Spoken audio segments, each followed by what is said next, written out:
Hello and welcome back to Shakesyear. Please pardon the construction noises outside. Apparently they're building a new apartment in the building right next to mine because the people that used to live next door to me have moved out. So I don't know exactly what they're doing over there, but they're making a lot of noise and it's been going on all day. So we're gonna do this anyway.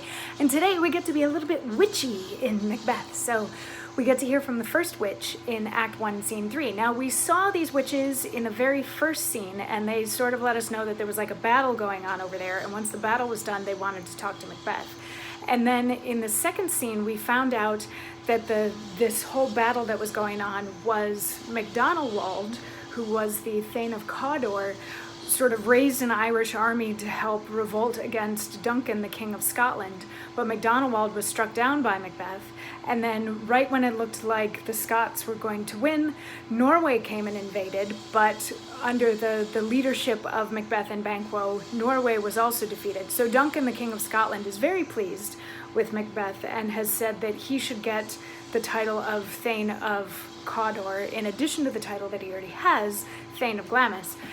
So the Thane of Ross has gone off to tell this to Macbeth. So at the beginning of Act 1, Scene 3, we get to see these three witches again, and oftentimes they're referred to as sisters, so the three sister witches, whatever, and sometimes they refer to each other as sisters, and they're like, so they're reconvening now that the storm and the battle is over, and they're like, where you been? She's been like, I've been killing pigs, how about you?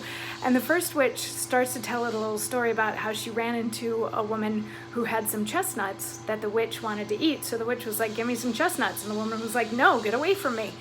So now the first witch is going to curse that woman's husband. And she's like, I need like 3 winds, or I need 3 things. So the second witch is like, I'll give you one. And the third witch is like, I'll give you one.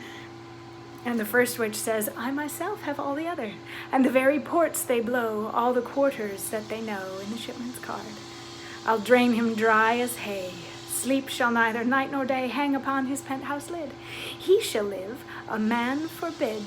Weary 7 nights, 9 times 9, shall he dwindle, peak, and pine.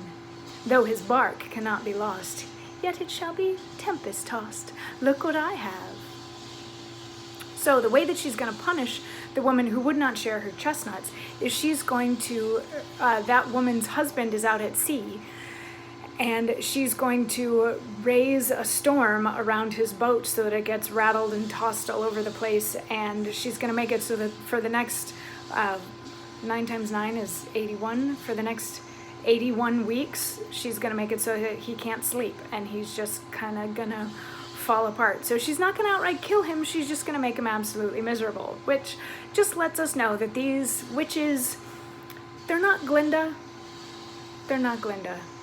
I would be interested to see a production where they are Glinda, but yeah, they're a little bit more on the darker side of things. So the thing that she apparently has is the thumb of a ship's captain who washed up on shore, that kind of thing. And the other sisters are like, Mwaha! And then they're like, oh, a drum. Here comes Macbeth and Banquo. So we will join them tomorrow once we find out why Macbeth and Banquo are now here, what happens when they run into the sisters, what the sisters have to say, all of that sort of thing. We'll dig into that tomorrow when hopefully there's a little less noise going on outside.